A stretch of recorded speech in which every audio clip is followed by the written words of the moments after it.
skillfully enjoy the experience. But here's what's dangerous about it. If you don't listen, there could be an accident, a mistake, a mishap that can occur that may cause an injury to you or yourself. And so one of the things that was instructed to myself and my wife as we engage in this adventurous experience called ziplining. This was not no ordinary zipline experience. This had stations, and we were suspended at least 30 feet up in the air, 40 feet, and we had to use clips and all these different types of things. And so one of the things the guy said to us was this: there is a white rope. If you get stuck, you need to pull on that rope. Pull on that rope. And so he didn't demonstrate, because that rope is all along the course. And so we followed him one at a time. There was no one to help you. You had to go up one at a time. He was up on the first plank, and he said, let me see. Everything has to be straight. And then you just have to trust the process. You got to trust that it's safe. You got to trust that they tested the equipment. And so the first time you do it, if you're Jason, which I did, you're like, how do I start? Should I push? Should I close my eyes? And there are all sorts of thoughts. I regret doing this. I don't want to be up here anymore. Can I just hit the mute button? Can I exit this thing? And this was not a course that was straight across. You have to go one plank to another, to another, to another. Oh, Lord, help us. And so the first time I did it, I was like, wow, this is crazy. But successfully got to the destination. Now I have to walk down these steps to get to the next level and do all sorts of things. And just as I was at the second to last station, somehow as I came down off the plank and I was ziplining away, I got stuck. I thought to myself, uh-oh, I'm in trouble. But I heard a voice behind me. It was not the voice of the tour guide necessarily, but it was the voice of my wife, who had remembered what the instructor said. She said, Jason, grab the white rope and pull. And I grabbed the white rope and I got to my destination. And so what's the importance of that? When you have a tour guide, that person has already been there. They already know the terrain. They know the challenge. They know the obstacles. They are insightful. They're informative. But they're going to help you to understand the journey that lies ahead. And so it's so imperative that we listen to the instruction. I want to ask you this question. I want to volunteer to join me today just to illustrate this point. And so, Brother Angel, would you please come right now? And so I want you to turn and face that way. And I want you to close your eyes. And so I want you to move over to the right to me, closer to me. And so if he continues along this path, what's going to happen? He's going to bump into the chairs, right?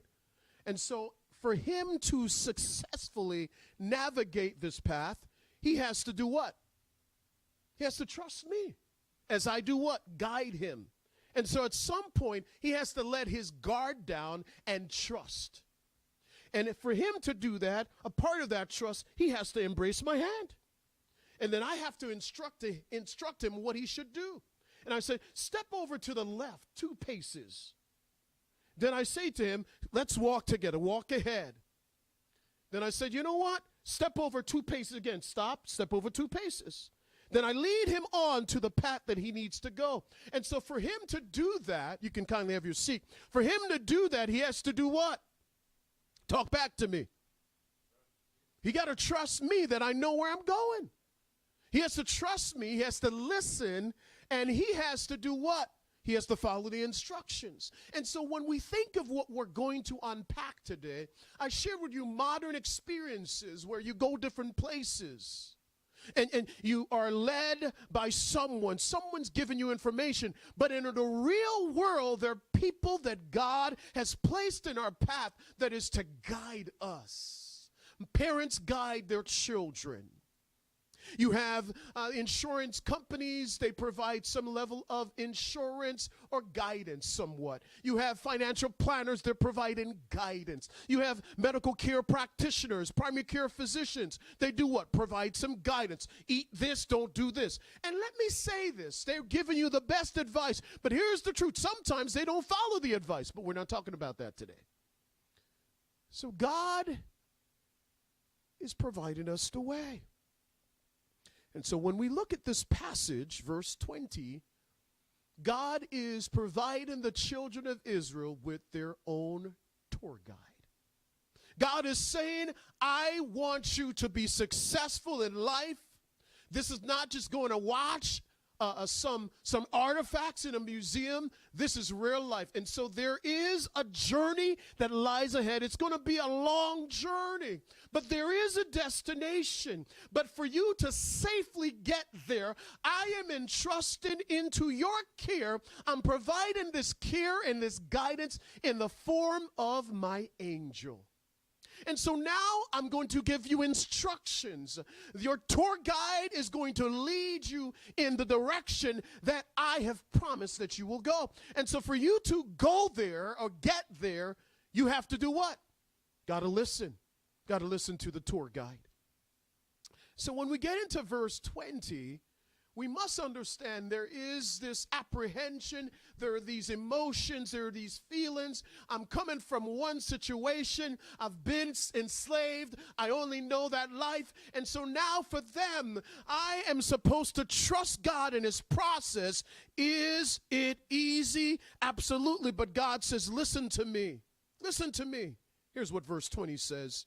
Behold, I am going to send an angel before you. And as I send the angel before you, here's the purpose of the angel. So I am going to send an angel. So this is a promise. This is the plan. So you can count on me for the support that you need. I am going to send the angel. What are you going to receive?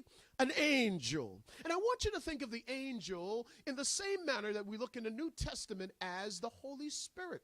So the angel will provide guidance. The angel will provide comfort. The angel will ensure that they are successful in the journey or on the journey that lies ahead.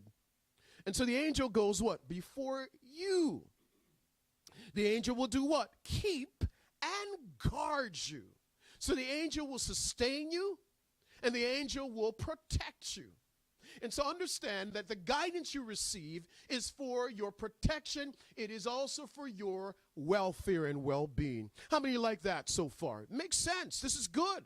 How many of you are aware that you have the same provision of help if you do what? If you embrace the guidance of God. And so here's what it says. To guide you on the way. And so we talked about that as someone is going somewhere or they're on the way, that's where the tour guide comes in. And to bring you to do what? To the place I have prepared. We'll read that again.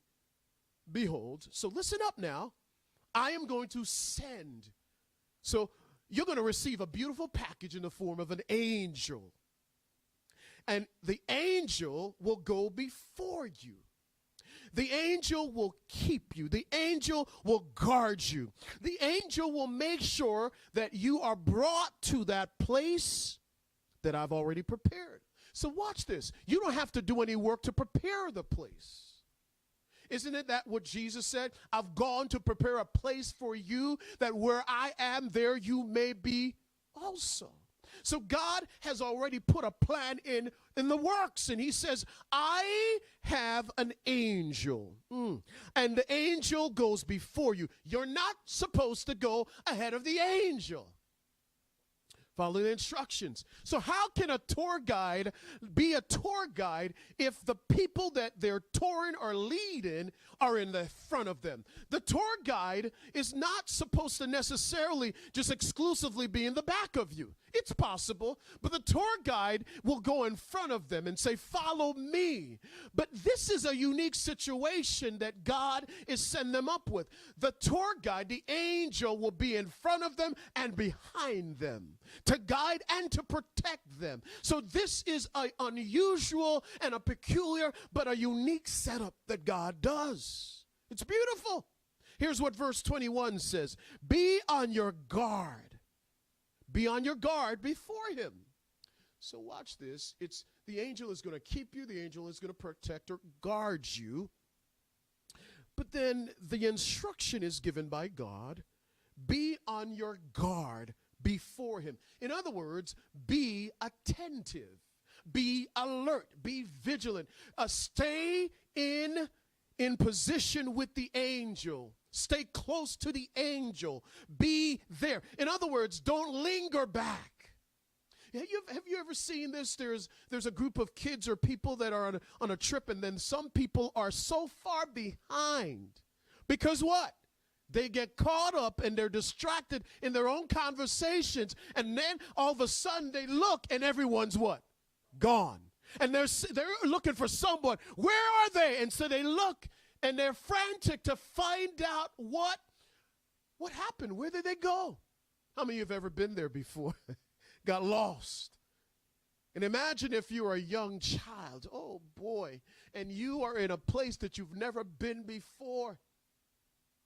That has happened. Children get lost in stores and malls all the time. And so a parent gives them instruction. Stay right here. Or stay with your mother, and all of a sudden they wander off, and they're trying to follow daddy, but daddy said stay with mommy. Mommy thinks child is with daddy. Daddy thinks child is with mommy. And all of a sudden what happens? Child is lost and wanders off, and thankfully, with the providential care of God, he may have someone to say, are you lost? Someone who would say, let me help you find your mother or your father. A guide. And so here it is. God says, be on your guard before him. Listen to and obey his voice. Whose voice? The voice of the angel. And so be on your guard before him. Listen to. So in other words, if you're going to receive guidance, you got to listen. There's no way that you can be guided if you ignore the instructions, if you don't pay attention and obey his voice. So it's one thing to follow and to listen, but now whatever he tells you to do, what is it that you got to do? Got to what? Tell me what it says in the scripture. Got to obey. Got to obey his voice. So some people, if it's not the teacher's voice, if it's not God's voice, and it's a messenger's voice, they don't want to hear any part of it. They question it. But when that assignment has been given, God has messengers like Gabriel to give us the message. And if you're like Mary, I don't understand it. It don't make sense. But if this is in fact God that is leading me, I got to follow it. And so let me say, for us to obey his voice, it requires what? We said it before, trust or faith. In the example, he has to trust me and have faith that I'm not going to lead him astray, or that I'm not going to lead him into an accident.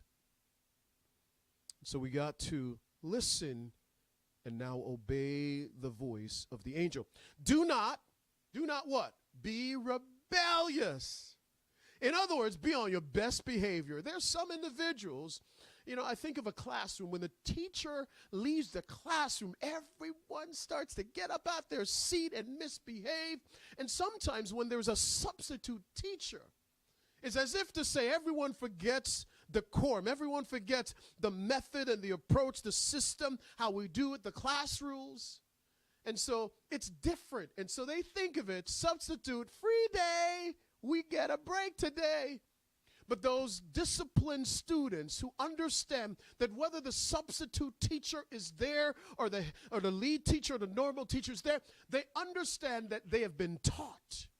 And so they do what? They do what they know they're supposed to do. And so God says to them, here it is, I'm giving you the angel. Not only are you supposed to listen and obey his voice, but do everything that I say. Do everything. In fact, I'm on verse 21. Do not be rebellious toward him or provoke him. Do not be rebellious toward him or provoke him. And this is what I would say about that. It is very clear that God knows his personnel. God knows their temperament. God knows their behavior, their pattern. God knows their thought process. God knows their pattern, the way they conduct themselves. And so God says to them, I know who you are. I know how you function, but I warned you. Be on your best behavior. Listen, obey, but most importantly, do not be rebellious. Do not misbehave. Do not provoke him. And so the reason why that is critical, if this is the guide, if this is the one who's going to comfort you, you cannot disrupt the process, because that may delay the process. If they are acting the fool and not doing what they're supposed, someone can get hurt. He says like this, for he will not pardon your transgression. I'm going to go back to this. Do not be rebellious toward him or provoke him, for he will not pardon your transgression, since my name, authority, is in him. This came to my mind. And so watch this. You know, students who are on a school trip, certain things that happen in the school, the principal knows the family, and they're going to say, you know what, we'll extend grace. We're not going to expel you. We're going to give you an in-school detention. Possibly we may give you a one-day suspension, but in school, whatever the case may be. But they now go to